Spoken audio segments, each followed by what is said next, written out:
And now, you're tuned into RBLR, the home of Tampa Bay's Reveler Sports.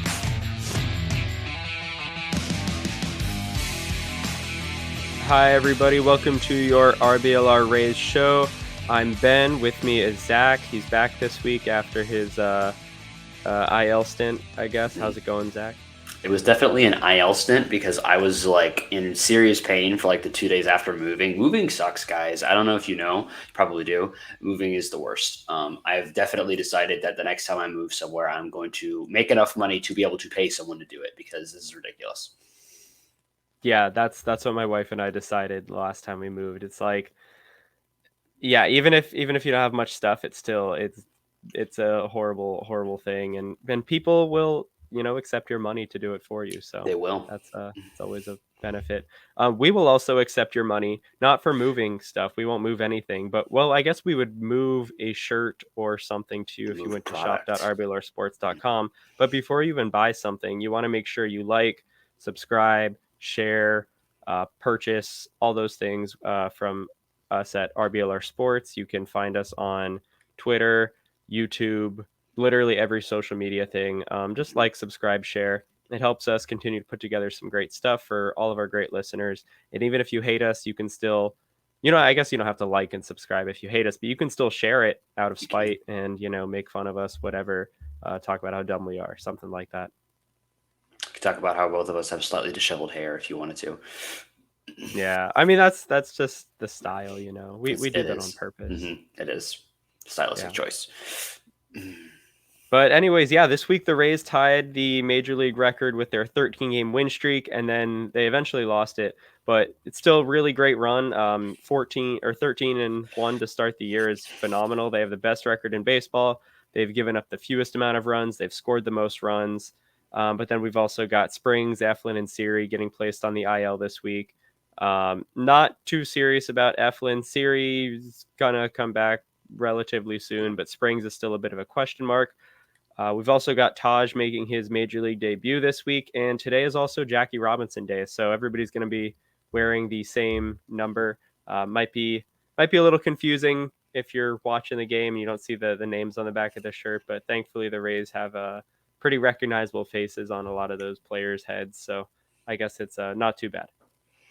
Yeah, the Rays are all fairly they do not all look the same at all. Like just they're pretty easy to tell apart from one another for sure. They all have enough tattoos or whatever else hair colors going on. You can tell them apart pretty easily. But I always really appreciate Jackie Robinson Day. I just think it's really cool that MLB does this every year. It's something that should be celebrated every year, and I just think it's really cool. I always really enjoy it every year. All the tributes, all the discussion of how important it is that we remember what happened. Remember where we've come from there, and remember how far we still have to go. I just think I think it's really cool. So I'm always looking forward to the celebrations on a day like today.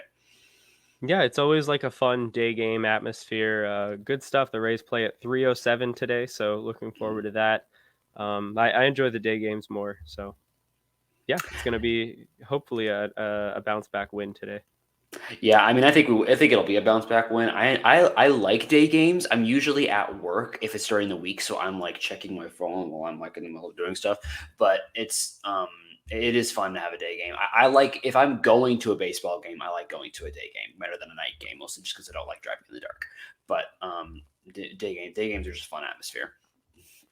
Yeah, definitely. The Rays actually had a couple this week as they finished up their sweep of the Athletics, swept the Red Sox at home. And now they're on their little road trip here. So I guess we can kind of get this done chronologically here. What'd you like out of that sweep of the Athletics earlier this week? So what I liked the most about that sweep of the Athletics was we saw kind of the first like adversity in the game where I'm trying to remember who started that game. I think it was Fleming started that game. It was a little bit of a rough start, and they kind of got out to a little bit of lead. It was kind of a back and forth situation. There's a few games before last night where we saw the Rays go through some adversity and overcome it. And I always enjoy seeing that because it's great to win the games that you're blowing them out by 10 runs from the beginning of the game. But the games where there's some back and forth and some adversity, I just really enjoy that, and I think that the Rays have also had trouble with the Athletics over the years. Like there's been like last year to start that we played the Athletics at the beginning of the year last year. And I can't remember we either got swept or we lost 2 of 3 to them. So like a weird, like, why are we losing to the Athletics? So it was nice to kind of exercise that demon and play well against them to start the year. I think that's just kind of what I took away from it was just, continuing to perform against the competition you should perform against and overcoming whatever adversity it was coming at that time. You were starting to overcome it as well. Yeah, no, definitely. They had a little bit of trouble, but I mean, they steamrolled them eventually. I think that was Eflin that started that game. You're right. It was Eflin.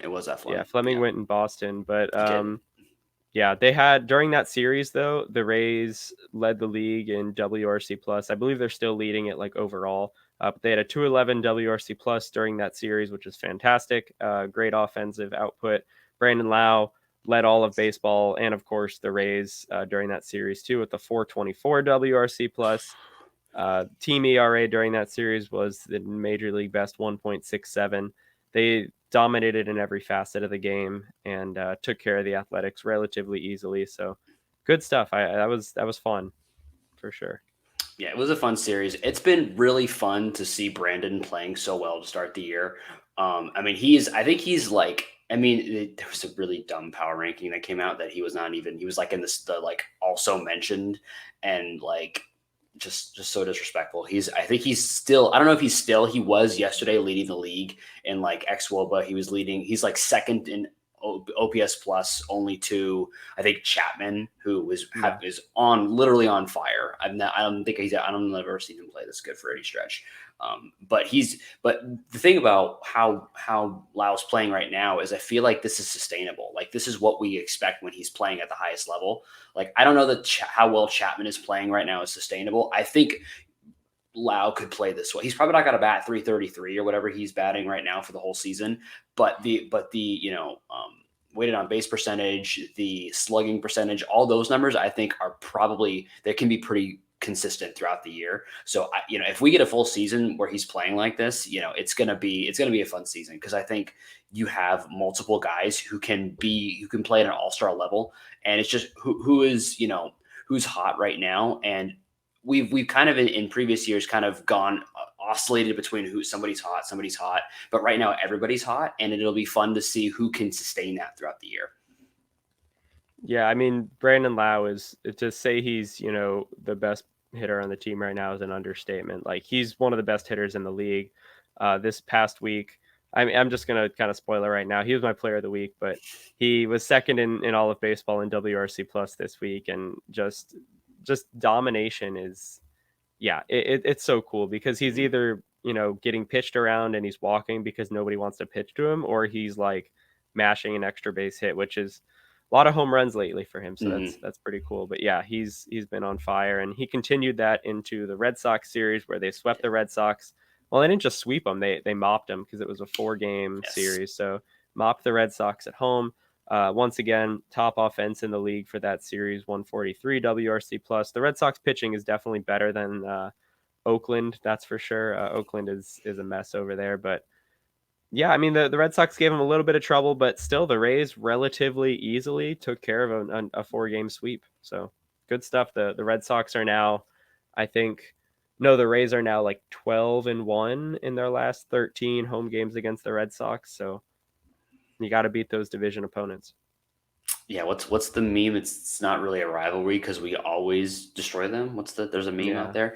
It's 4-game sweeps are just hard. Like, I don't care who you're playing against. A 4-game sweep of any team is very, very difficult. Like, even if, like, when I'm looking at a series and I see it's a 4-game series, I automatically assume you're going to lose 1 game because beating the same team 4 days in a row is just really, really hard. And the fact that they did that, especially, they had their first save opportunity come in this series where there was actually there was some trepidation in the game.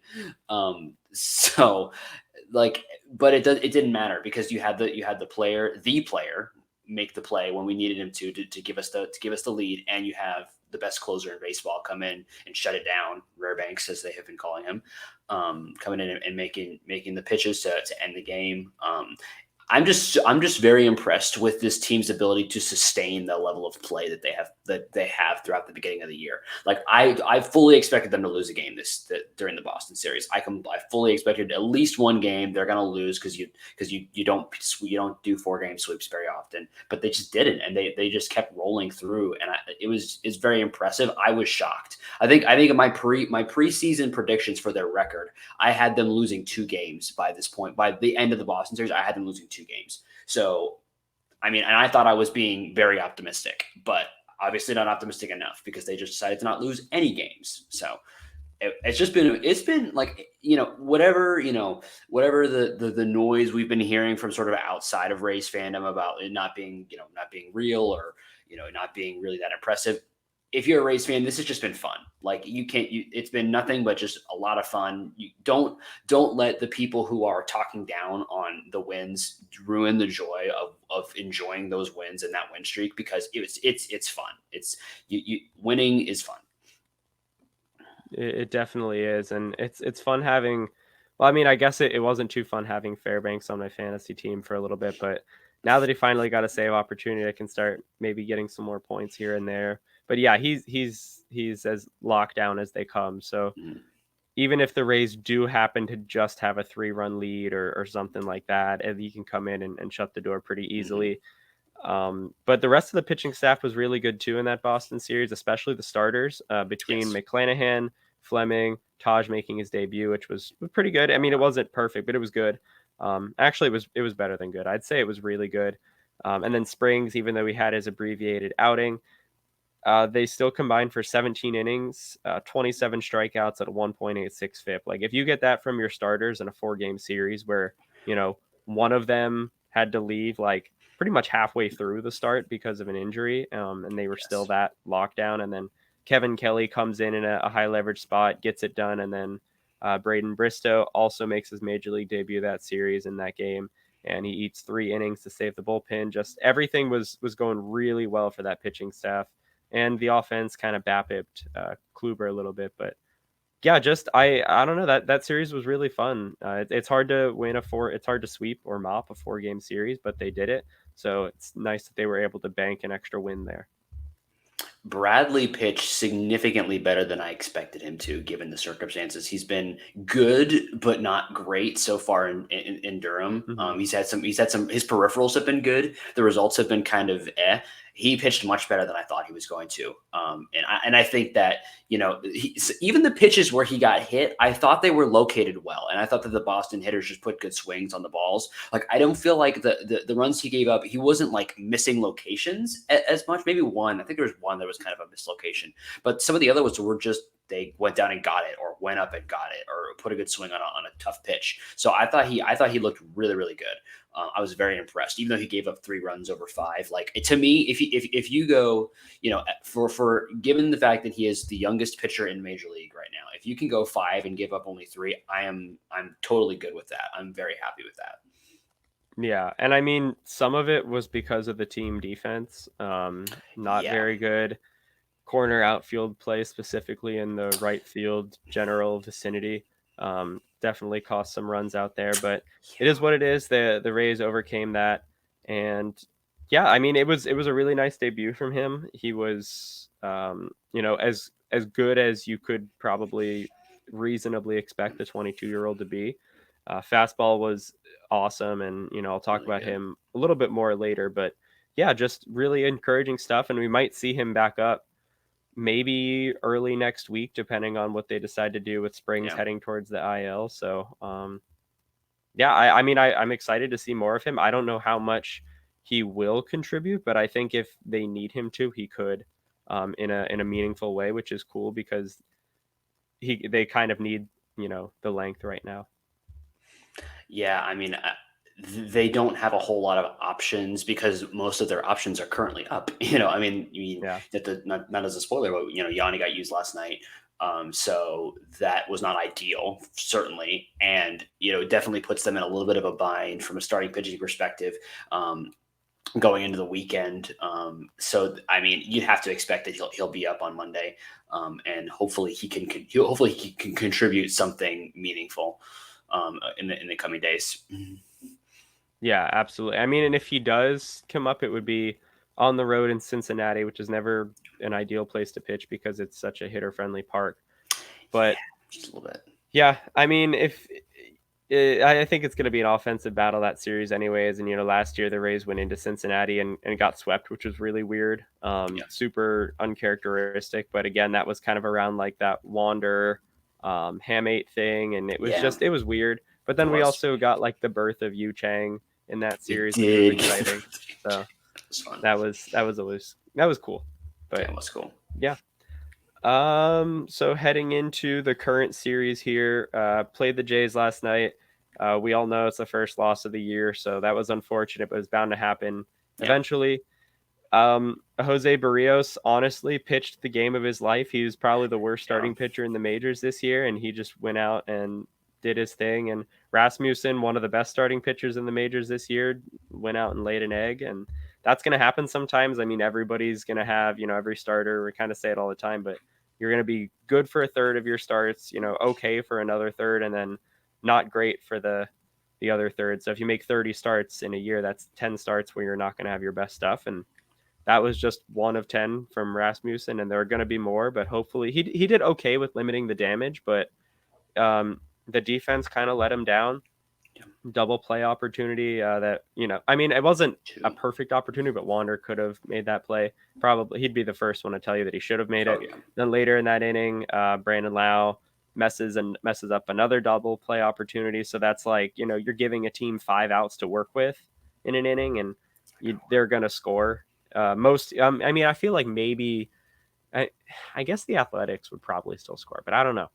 Most teams, I'd say like 29 of 30 teams would score if you give them 5 outs in an inning. So just everything that could go wrong went wrong. I was also confused as to why Cash went to Poche instead of Adam there in that inning. Cause like, I mean, I love Poche. His underlying stuff is really great, but like they're going to pinch hit for Belt there if he's DHing. So like, why not just go to Adam? He's like the best, fireman on the bullpen where he's going to put out, those tough situations, limit the damage, which, Poche kind of did. I know he walked the 2 guys, but he gets the double play ball, and it, should have just been 4-1. But the defense, this team is still built on defense, base running, and just run prevention in general. So when they're not preventing runs, they're putting themselves in a tough spot. Like the offense has been great, but that's not something they're not going to score 7 runs a game for the rest of this year. I'm sorry if this is breaking news to anybody listening, but they're just not going to do that. That doesn't happen. So they should score more than 3 runs. They should score more than 1 against the worst starting pitcher in the majors, followed by Trevor Richards, who's probably been the worst relief pitcher in the majors. 1 run combined against both of them. Just unfortunate, whatever kind of game. And it seemed like they were kind of destined to lose that one. And that's just, one of the 50 they're going to lose. Yeah, it's almost like they kind of ran a steam in Toronto. I mean, it's tough to go on the road because they played quite a few games in a row. Then to go on the road is tough. So there's definitely some level of that was involved. And you talk about the 50 games we're going to lose. Like I think that this is like they played badly. Like I would think they would. I think they would tell you they played badly. There was so many opportunities for them to get out of that inning, get out of there with And I would think, and I would think, and I would say in his heart of hearts, I think Kevin Cash knows he made the wrong decision there because my only thought is maybe Adam wasn't ready. Like maybe they didn't anticipate it being as bad as it was because it kind of escalated quickly. And maybe Adam wasn't ready at that point in the game because they didn't expect to have to need him. Because, I mean, the inning before, it kind of seemed like Raz had settled down and was like, he's going to settle in and he's going to be fine. It makes me wonder if Adam was in the mindset of, I'm probably not going to be needed until the 6th. And they just didn't think he was going to be needed. And so, it's more likely than that Poche was going to be needed before Adam. So maybe just genuinely Adam wasn't ready in enough time and they didn't want to rush him getting ready and Poche was more ready. So I don't know.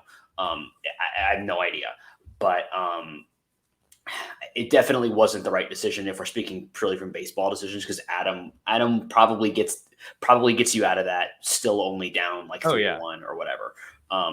Very likely. Actually, I think because he probably could. I mean, maybe I don't know if he gets him out of that without scoring a run. There was already one out, so a double play ball would have gotten him out of it, and it should have gotten him out of it, but didn't. Yeah. It's just tough. You're not going to make every single play, and I think it's almost like, well, if we're going to have errors, let's just get all the errors contained into one game and then get them out of the way, so we can just play perfectly clean baseball for the rest of the series.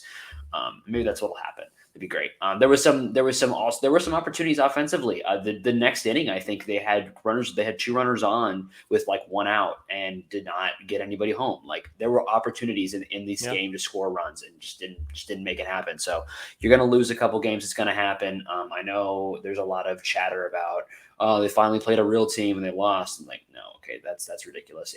They beat themselves. They beat themselves. They did not lose to the Toronto Blue Jays. The Tampa Bay Rays lost to the Tampa Bay Rays last night, and it was very unfortunate because you do not want to beat yourself. But realistically, you're going to beat yourself probably 4 to 5 times a year. It's just going to happen. Like it's unfortunate that it happened the way that it did, but it was going to happen. We were going to lose the game. I thought we were going to lose the game maybe today.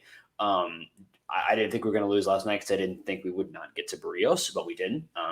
Credit to him for coming out and pitching when he probably really needed to start like that. So credit to him. Sometimes the other guys just do a good job. It's not always that you suck. Sometimes the other team just plays well. It also exists. He pitched well. Yeah. It is what it is. I think, we start a new streak today. There's nothing says we can't run off 13 more starting today. There's nothing in me that believes we can't continue to win. I expect to win this series. I think we can win today. I think we can definitely win. No fraud start tomorrow. Because we have McClanahan going. I think we still have a very good chance to win this series. Absolutely. I think I'm kind of like refreshing and like waiting for the umpire scorecard from yesterday. Oh my word. I'm not going to word. blame the game on the umpire because like Rasmussen definitely could have just like stopped throwing so many strikes. But he kind of did because he also walked 4 batters. But this might be like one of the biggest like it was so run differential scorecards we've seen in a long time. So I'm kind of looking forward to that. It'll make me feel a little bit better. But it kind of makes me, it's frustrating that the Rays beat themselves, but it also is kind of encouraging that like another team has still not beaten them. Like they've only, beaten other teams and got beaten by themselves. And I don't know. They probably use like the metric system or whatever in Canada. So I don't know what the conversion rate is on 3 runs, but it's probably more than the 6 runs that the Blue Jays scored because they already abide by the metric system. So like 3 American runs is worth like 7 Canadian runs or something like that. Because I don't know, their currency is more. Oh, well, the things cost more in like Canadian dollars. So I don't know. It is what it is. There's taxes too. That's right. We don't have state income tax in Florida. So at the Trop, it's like, oh, we probably won that game. So it's true. If you think about it that way, but you really don't have to worry too much about Canadian dollars or whatever currency conversion rates when you're shopping at shop.rblrsports.com. You can buy anything Rays inspired, not officially licensed, and just team inspired for all of our Tampa Bay area sports teams, the Rowdies, the Bucks, the Lightning. Who am I missing? The Rays, the team I do the show for, obviously. We got some cool shirts, Nuke Reiki, the Carolina Reaper. You can use promo code STREAK. That's STREAK. I have to make sure I can spell that. I'm so used to spelling Flappy. You get 13% off your order when you use that code that's on your screen there. And again, that's promo code STREAK, STREAK. 13% off anything you order. So buy as much as you can. It's only going to last for a week. So start clicking or whatever, shopping as much as possible. I love that Carolina Reaper one. That's a good one. Yeah. What holiday is coming up that you could buy a shirt for? Mother's Day. Mother's Day. Maybe yeah. Your mom wants a shirt that says Carolina Reaper. Like, of course. Maybe she does. Yeah, she either really likes peppers or she's a Jeffrey Springs addict, and there's no in between. Those are the only 2 people that need that shirt. Also from last night, Josh Lowe hit a home run on 97 miles an hour. High velo home run was pretty cool. Yeah. And Yanni ate some important innings. So I know I wanted to see Adam yesterday, but Adam is definitely available today. Fairbanks is available today. Basically, everybody is available today except for Clevenger. Probably Poche and Clevenger, maybe. I think he's probably available. He's probably available. I mean, he threw like 25 like 2 days ago, but yeah, basically the whole bullpen's ready to go. We've got Beaks. Fauché starting. Beeks will be there. Fleming's going to be there. He's going to be bulking most likely. I don't know if it's going to be immediately after Fauché, because I do know sometimes they'll throw a wrench in it and they'll be like, oh yeah, we have another relief pitcher going first. I could see So Beeks coming in after Fauché for an inning or two, yeah, because they've just to kind of kind of got mess with that. it. I think the Beeks Fleming combo is a good combo. I think what they do is different enough that it balances well for the hitters. So I think that's a well thought. I don't think I don't think they just randomly decided we're going to put Beeks in front. Like, I think that was a calculated decision because of the way that they pitch. So I think that's a good choice. Yeah, and definitely. I mean, last time out, Boston, like they're so bad against lefties on the road. They're good against lefties at home because of the Green Monster, but on the road, like, if you just stack left-handed pitchers against them, like they won't do anything. And I know Toronto is a bit more right-handed heavy, but they've gotten a little bit more balance this year. So I like Fauché going in there. His slider is pretty neutral with the splits. So we'll see. And then Fleming.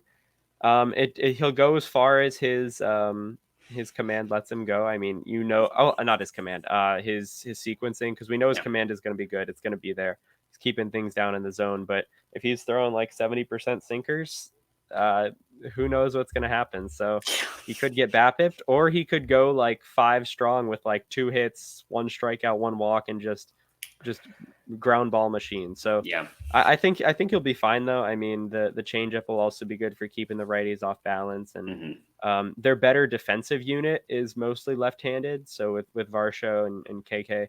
So I mean, the Blue Jays defense was definitely a weakness last year, but the way they improved it was by adding these other guys, but they also just happen to be left-handed. So it's going to actually like kind of maybe play in the Rays' favor a bit here. But we'll see. I'm excited for the game, so can't wait for that. That's a 3:07 start time.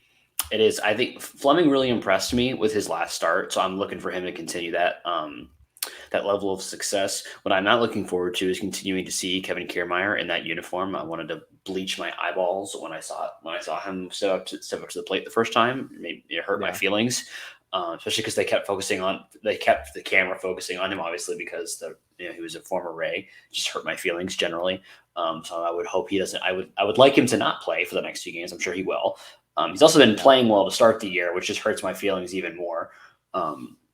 Especially because with Siri being out as well, it would have been nice to have KK to throw in there. But anyway, I think it'll be a good game. I'm excited to see the bullpen come out and kind of redeem itself a little bit from yesterday and just throw some good innings. So I'd like to see the offense get back into it a little bit more. I mean, Kikuchi has not been that good at all in the last 2 years. No. So I would like to see them jump on him a little bit and just kind of get out to an early lead. Wander and Yandy both had kind of average days at the plate yesterday. I expect them to probably bounce back. Really the whole team. Brandon had an RBI, or he didn't have an RBI, but he got on base and scored. But the top of the half of the lineup kind of had a below average day generally yesterday, so I expect them all to bounce back. I mean, I think Yandy, I'm looking it up right now. I'm pretty sure he had 3 or 4 batted balls that were 100 miles an hour. He hit the ball hard. He just hit 2, 3. Yeah, he had 3 batted balls. His lowest exit velo is 102. And none of these were ground balls. Oh no, one of them was a ground ball. But the other 2 were one of them could have been a double if it was a couple more feet to the side there. And he would looked all right. Brandon Lowe had a pretty hard hit single. Really hard hit ground. Yeah, a lot of hard contact. Wow. They were making hard contact all day. Yeah, Barrios really, I mean, he got, the results, but tons of hard contact just right at defenders, it looks like. I didn't really look at the Savant thing yesterday, but wow, yeah, this no concerns at all. His FIP was probably pretty good because he didn't walk anybody, struck out 6, no home runs. So yeah, his FIP was probably pretty good, but a lot of hard contact. He gave up as much hard contact as the Rays. Oh no, he gave up 1 less hard hit ball than the Rays' entire pitching staff combined yesterday. So yeah, I'm not concerned. Yeah, Yandy 3 hard hit balls, Brandon Lowe 2, Margot had a couple, Bethancourt had 2, Lau had 2, then a couple like 1 sprinkled in there. But yeah, it is what it is. I think it was more of an unlucky day for the offense than a bad day, but it was definitely a bad day for the defense for sure. But it is what it is. Umpire squeezed them a little bit too, so I'm still waiting on that scorecard. I can't wait for that to drop. Yeah, Barrios's Savant yeah. page is like all blue. Like his entire thing is like light blue. Like I think his hard hit percentile is in the 9th percentile, which is not the percentile you want to be in. Yeah, and he's not like a launch angle, influencer kind of guy either. He's just bad. And honestly, like Kikuchi is right there with him, so I really hope he doesn't pitch like the game of his life today or something, because he's definitely beatable. But it's unfortunate because he's a lefty, so we won't get to see Josh Lowe probably or Luke Raley, but that's okay. We got some good right-handed bats. Maybe Brandon Lowe. I think Brandon Lowe probably plays. He's on fire, which actually, I know I already said it, but he was my bat of the week, Brandon Lowe. He had a 336 WRC plus, which led the team this week and was second in Major League Baseball, only to Jared Kelenic for some reason. Brandon Lowe also had a 0.8 F4, so he was almost worth a 1 win this week, which was crazy. 18.5% walk rate and with 5 home runs, so he's either walking or hitting a home run, and a team-leading 1655 OPS. Brandon Lowe is the best hitter on the team, and he's been the best hitter on the team this season. I don't know who needs to hear that, but it's true. Yeah, somebody needs to hear it. I don't know who's still not on the Brandon Lowe train there. I think there were some people who were on the, he gets hurt and he's not really that good in the postseason train. But, Brandon Lowe is, he's the best hitter on this team consistently. I think, we've talked before about how, Wander may have the highest potentially on the team, but like right now, Brandon Lowe is the best hitter on the team, and it's not really close. Yeah, if Brandon Lowe could play, I mean, he's been like -1 outs above average his whole career, and that's a counting stat. So it's like he's basically been an average defender his whole career. If he could be like a little bit better, he would. Yeah, it would be crazy. But he's still going to be an MVP candidate this year. Fantastic performance from Brandon Lowe. Was he your bat of the week as well, or? I considered giving him my bat of the week, but I thought you were going to. So I'm giving my bat of the week to Wander Franco, who is tied for second in Major League Baseball in doubles with 7. He's got 4 home home runs in the year, 12 RBIs, a couple stolen bases. His OPSing 1.010, OPS plus of 179. He's been playing really well all year, and before yesterday, I thought he'd been playing really well defensively as well. So yesterday did not do him any favors, but he still has a 1 WAR. Baseball Reference, I don't know what his Fangraphs WAR is. It's probably similar, but he's already a 1 win above replacement. I expect him to have probably a 5 to 6 WAR season, especially on the pace he's on. But if he's gonna if he plays at he is kind of the like. If you have Brandon Lowe and Wander Franco both playing well, this team will go a long way because those two are the heartbeat of this team, along with Randy Rosarena. Like as long as those guys are playing well, there's no stopping this team. And Wander's it's been really fun to see him really maturing into the superstar that we all thought he was going to be. He is really maturing into that right now, and it's just fun to watch it live in HD. Yeah, I thought you were gonna say Yandy Diaz for player of the week because he had a 140 WRC plus this week. Wander had a 113. Yeah, I mean a lot of good choices though. Even like, I guess Randy was only at 110, which is still good, but like not great. Paredes 120. Yeah, I mean pretty good week for a lot of guys, and just so excited that Brandon Lowe is like on this team because he's one of the best hitters in baseball. He's awesome. Next is obviously our pitcher of the week. Forgot that comes next. I was telling myself obviously. Who is your pitcher of the week this week? My pitcher of the week this week is Shane McClanahan. I thought and the reason is not because necessarily he had the best start necessarily, but because he is clearly not 100% of like not injury wise, but he's not like fully in himself right now. He's not pitching to his highest potential, and yet and still he's going out there and continuing to get really good results every time he goes out there, despite the fact that he's clearly still struggling with command. It seems like he's the changeup.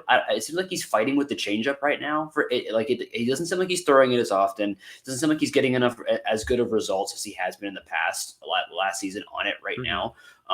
Of his strikeouts this year, I think only 2 or 3 have been on the changeup. Most of them have been on the fastball. So like he is clearly having some issues that he's trying to work out. He's walked a lot more guys than he's used to walking. Yeah. But yet and still, just despite those issues, he is going out there. He's getting results. He's striking guys out. He's getting the results. And I've just been impressed because to me, that's what an ace is. That is a guy who, even when he is struggling and when he's not performing as well as he would like to, he is still going out there. He is still going out and throwing out six innings to a 2-run ball at minimum every time he goes out there. And to me, that's just really impressive to do that consistently, even when you're not pitching your best. Yeah, absolutely. He had a pretty solid week. I mean, he was striking out a ton of guys. Shane still had a 2.17 FIP.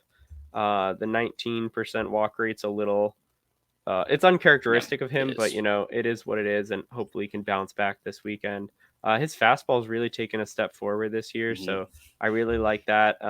I think once he kind of gets that command of the fastball figured out a bit more, I think everything else will kind of fall into place. But yeah, no, he's been great this year and a really solid week from McClanahan for sure. Yeah, and I just, I'm enjoying watching him continue to develop as kind of the ace of this staff while Glasnow continues to be out. And it's nice to know that you have a guy, and we've had several. We have all of our starters have been really good to start the year, but I feel like I have so much confidence in him whenever he goes out on the diamond, and it's just really nice to have a guy like that that even if he doesn't bring his best stuff, he's going to grind and he's going to get through it, and he's going to still give you 6 and give you a couple strikeouts and only allow 1 or 2 runs. It's just a really valuable arm to have on the team. Absolutely.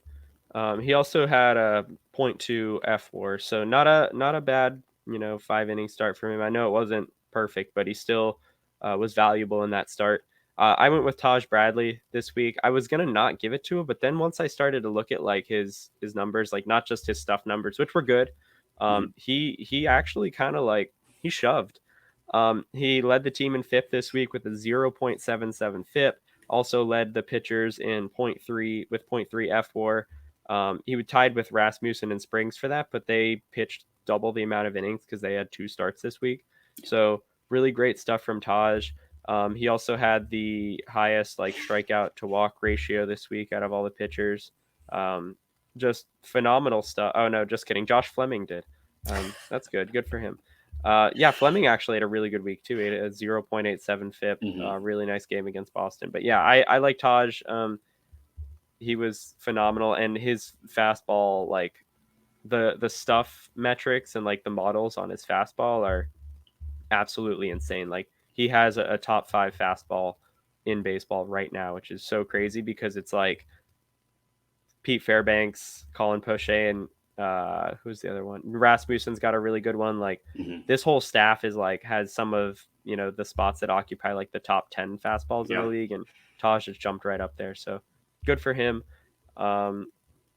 Just fun stuff this week. We had some good performers, and the Rays are 13-1. You gotta love that.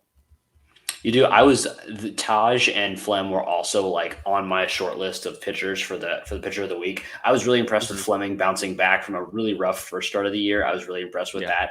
I was like, you talk about Taj's fastball, watching the game, like the hitters could not figure it out. Like I watched them be like, you could almost see in their faces of like, how is he throwing it right over the zone and I can't hit it? Like he was putting it in really good locations, and the run he's getting on it, it's a really, really good fastball. It was just fun to watch him frustrate hitters with that. He threw one curveball too that was like a foot inside. He got a really bad swing off of one of the, I can't remember who he got it off of, but I think it was Yu Chang. I think it was Yu Chang. He also struck out Devers twice. Really, really impressive stuff from Taj. Yeah, Devers was getting shoved in a locker all series long. It was awesome. We do have a listener question. We have a couple related to the pitching staff here. One of them is from @WumblesWolf on Twitter. He wants to know how we'd rank the starting pitchers that, even like assuming everybody's fully healthy. How would you rank, our top 6 or 7. I know we only run like a 5-man rotation, but Yeah. I don't know what would you rank the guys at? So this is really tough because, like, I would still, if we're saying everybody's healthy, are we saying we're saying everybody's healthy Yeah. right now? I would say number one for me is still Glasnow. And the reason is because, like, I don't know how else to describe it. I have seen Tyler go out and dominate a baseball game the way I have not yet seen any other pitcher on the Rays staff go out and dominate. When he goes out there and he is the curveball's on, his off speed is on, the fastball is on, there is no hope against him in a way that there is not no hope against any of the other pitchers in the staff, because he can completely take over a game at any time. And then I would say it's probably McClanahan. I think Springs and McClanahan are really they're fighting really hard for that 2 spot. I think it's McClanahan 2, Springs 3, and then it's probably Rasmussen. Again, I feel like Eflin hasn't. I think Eflin may fight for the 5th spot as the season goes on, but I think Raz has it right now, or the fourth spot, and then Eflin has that 5th, and then Taj. I would give it to Taj based on that start we just saw from him. I was really impressed with his start. I think as he continues to develop, as we see him a little bit more this year, I would put him at 6, and then Fleming at 7. Yeah, no, that makes sense. I'd probably do about the same. Like it's hard to put them in like a specific numerical order, but like you've kind of got a couple different tiers. Yeah. Like McClanahan, Glasnow, and Springs are all in that ace tier for me. Mhm. Like they're all number 1 potential, even Yep. though one of them's going to have to be number 2. I definitely put Rasmussen and Eflin in that next section where they're going to be like in the 3-4 section. And then you kind of got like the cluster of Fleming, Patino, Yanni, and Taj. Taj doesn't normally do that thing he did with his curveball where he throws it so much, but I really like the maturity to recognize like, hey, my curveball's working. Yeah. I know it's not a great pitch. It's a pretty below. I mean, it's like close to average in some of the stuff ratings, but like it's a below average pitch. His off speed like change up splitter hybrid is better, but he wasn't really feeling it, so he just went like fastball, cutter, curve, and it was great for him. So I like that, but he definitely still needs to kind of develop more. So I'd still put him in that tier with Fleming, Patino, Yanni. But yeah, I mean, this whole staff is so deep, and we're going to be getting some guys back relatively soon, actually, like sooner rather than later with Eflin. He could be back on the 23rd. Like he's totally fine. His MRI showed it was like super clean in his back, so he's fine. Glasnow he threw a bullpen. He's feeling healthy, 100% ready to go. Now it's just a matter of getting him stretched out. So it's going to take maybe like close to 4 weeks to get that full like starter workload type thing. Boz got moved to the 60-day IL, but that doesn't change his recovery timeline because he still wasn't going to pitch this year. But he is already playing catch at 60 feet, which is cool. That's good. Yeah, I mean, Siri, another injury thing here. I know he's not a pitcher, but he's about maybe 2 more weeks away, depending on how he responds to treatment. We should get an update like this weekend, maybe early next week. Springs, we're still getting other opinions on him, actually, but we know it's going to be at least 2 months, possibly more with like the rehab and working his way back and all that stuff. So, yeah, it is what it is. They have the depth to overcome it. And Kittredge playing catch from 150 feet. He's going to be back after the All-Star game. Armstrong, actually, we got an update finally. He's throwing a bullpen on the 17th or, sometime early next week, but it's scheduled for the 17th. And then if everything goes well, spring training style buildup, maybe 3 to 4 weeks away from today. But they're coming back. Nobody's had like a setback or anything. Things are going well. So, so far, so good. Yeah, I think that's kind of the good news. I mean, obviously, Springs being out is not the same way that Tyler being out to begin the year was not ideal. Springs being out is not ideal. Will they lose a couple games they may have won if Springs was available? They might. They probably will. But I don't think it's going to be like a nosedive situation because, again, Tyler is going to be back. And we're getting good performances from Bradley and from Fleming. So the effect of him being gone will be minimized. I think Armstrong coming back will also be a good thing because he has the potential to go multiple innings. I think he's a valuable arm because he can go and throw 3 if you need him to. And I think that he's just really valuable for that. We have a couple guys. Beeks can do that. Kelly can do that. Armstrong can do that. Which is really nice. If you're worried about your starting pitching a little bit, having those kinds of guys available is nice, and we have a couple of guys who can do that. So I'm not overly concerned. It's definitely not ideal, and it is unfortunate because I think Springs had a chance to contend for like a Cy Young this year, and he probably won't now because because of the injury. So it just has to push off the wine order for Springs' Cy Young for another year or so. But that's by far the most frustrating part of it for him, I think, is because he was set up to have a really good season, and it's just unfortunate that he's not going to be able to put together the full season that he would have liked to. Yeah, it sucks, but we still don't fully know the recovery timeline. Obviously, like it was, the inflamed nerve inflammation, whatever he had, which like even if the inflammation goes away, you still have to figure out like why that happened. So it's more than just like, oh yeah, let's just get it under control, get rid of the inflammation, which they can do. Like that's not a difficult thing. If they were just worried about that, he'd be back in like 2 weeks. But you have to make sure this doesn't happen again or whatever. Mm-hmm. So he's never had a history of this thing. He's never had a history of arm injuries. His only thing is an ACL tear, which is unrelated. Like it was a freak accident a couple of years ago when he was actually fielding a ground ball. So there's nothing that like could have prevented this. Same thing with Eflin. Like he also like just had twins or whatever, or his wife just had twins. So like, of course his back is going to hurt. Like you're probably not getting a ton of sleep. You're carrying around kids, you're doing all you're really exerting yourself at home. So whatever, take the little week vacation. He's going to miss the minimum on the IL. Siri, his hamstring thing was kind of a freak thing too. Like he felt a little tug when he made that catch at the wall a couple days ago, whatever, earlier this week. And it is what it is. Like these guys don't have a history, so it's not, I don't expect any of these things to linger, but we just have to, hurry up and wait for them to recover. Yeah, but like we've said, the guys who are on the roster right now can fill in for them, especially in just the short term. That most of them are going to be gone, so I'm not overly concerned. It'll be good to see him back. I hope honestly, my biggest concern out of the bunch is that Siri will be able to maintain his form that he was in before he got injured. I just really hope he's able to continue that, because the only thing you sometimes see with hitters when they get injured is if they were hot before they got hurt and they come back, sometimes they lose that, and I'm hoping that he can keep that as he comes back, because he was one of the players I was most excited about to start the season because of how well he was playing. So I just hope that when he comes back from injury, he can continue to play as well as he was playing. But as long as like that, that's my biggest concern of all the injuries is that Siri can come back and continue to play defensively. We know he's going to be what he's going to be, which is a top 2 defender in the league. But offensively, I'd like to see him to continue the production he was experiencing before.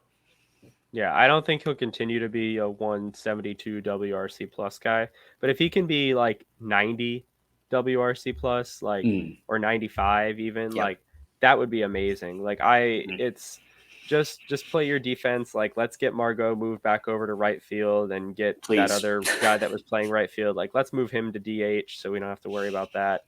But just him getting back defensively, that's the main thing. Like I honestly, I don't care if he's like an 80 WRC plus guy, because like he's still going to put up like 3 to 4 WAR from his glove alone, and he can bat ninth and steal a couple bases and run into a ball once in a while, do like the Mike Zunino thing. Who cares? Yeah, I mean, it'll be nice to have him back, but right now Margot's done a nice job. Josh Lowe has been not good, but like he's been better than I thought he would be. He's been decent out there in center field. It's been a pretty short run for him, but I'd still make Margot like the primary center fielder for now. It'd be fun to see Luke Raley maybe get a game or two, but I don't really want to do that, especially after yesterday. So just Margot in center, Randy in left, and then almost anybody in right field. Just either Josh Lowe or Luke Raley in right field. Actually, don't Put any Brujan other out names there. I like. don't care. Well, It's I somebody. mean, Brujan's like he's okay. I mean, if you got to put like a right-handed guy out there, I know it's a little left-handed heavy with Siri out in the outfield, like not in the outfield, but just don't put that other guy that should be DHing. Yeah, that was painful to watch because, like, Like I he, think he gave up 4 runs in a game by himself. Like yeah, that's crazy. it was just And tough, they still won, which is amazing. It was But just tough to watch, and it's just like, and it's so clearly that he's so clearly like not. He just should not be out there, and it's necessity is the reason he was out there. But it's just like, yeah, if we ever needed any further explanation that he is a DH, like just put on that game and watch it and tell me he can play right field, and yeah, you will be lying because it was hard to watch. I think pretty sure Taj would have given up like 1 run if it wasn't for whatever happened out there in the outfield. Yeah. I mean, I'm at peace with him being on the roster. Like it's fine because I know like his job is to keep the seat warm for Mead to like come up. Like his job is to just be a placeholder, which is fine. And like sometimes you need that on the roster. But I just don't want Mead coming up now and only getting like a couple plate appearances every few days. Like that's so bad for his development. Like let's let Harold do that where he's a finished product. Like he's not going to get better. He's not really going to change. And yeah, I mean he's good for the clubhouse too. So yeah, I'm at peace with it. It's fine. I don't really have a strong opinion that much anymore, except for just DH only, please. Yes, my favorite subplot of the season is everyone tweeting at you as soon as Harold does literally anything offensively. Yeah. Anytime he's there, it's like cool. He hit a ground ball off the third baseman's glove. Like cool. I actually no. I was gonna say I could do that, but I would not make contact with a single pitch if I. No, he has hit a couple of pretty hard home runs though. I will say, yeah. Credit. He leaned on a couple this week. I think he actually did. Yeah, no, he's definitely he got a little hot for sure. Yeah, I mean he has value in that way where he'll hit a left-handed pitcher occasionally, but it's still like over the long run. Yeah, I don't think he'll be around next year, but it's fine for now. He's a good placeholder. There are plenty other worse placeholders. Like Brett Phillips last year was not a good placeholder. He did what he had to do for a while. Yeah, but Harold's kind of like that bench guy, cheerleader, clubhouse guy now, and at least he can hit like 90 WRC plus maybe this year. Like that would be nice. So it is what it is, and Mead will be up eventually, so we won't have to have this discussion too much about it. But yeah, I mean, I think that's just about it. We got through the injuries. We talked about how great the Rays are and how their defense slipped up a little bit yesterday. That's okay. They're going to bounce back today. Any other miscellaneous news or anything like that? I don't think so. I think it's just, it was really fun. The streak was really fun while it lasted. I'm just excited to see how they bounce back from their first, big adversity, which is, losing a game. It's very funny. Their first adversity was losing a baseball game, which they're the only team who hasn't done that yet. Yeah. How will they ever survive? They'll be fine. They'll bounce back and win the series. I have no doubt. And it's just going to be fun to see how they handle that. Umpire scorecard dropped for the game yesterday, plus 1.67 runs for Toronto. So I think that might be the biggest one I've seen this year. The biggest run differential. That is gross. Yeah, that's really bad. That I gotta see now. Yeah, the umpire Lance Barrett. Oh, cool. They've got like percentile ranks. He ranks in the 23rd percentile in accuracy. So good for him. And in the first percentile in favor. So he's like, yeah, he's being paid. That's what's happening. This might have been the worst game this year. I think. I want to see if I can filter by that. I don't think we need to make everybody listen to us talk about the searches I'm doing online. Yikes! +1. That's just so bad. Yeah, that's really bad. But yeah, thank you everybody for listening. I'll dig into this umpire scorecard off air, but remember to like and subscribe to our podcast. We're on YouTube, Instagram, Twitter, probably on Facebook, probably on LinkedIn, MySpace, Google+, Tumblr. Give us 5-star reviews on Spotify and good reviews on Apple Podcasts, iHeartRadio app. I don't know what you do on there. I've never used it. But go Rays. Let's get on a win streak today. Raise up, guys.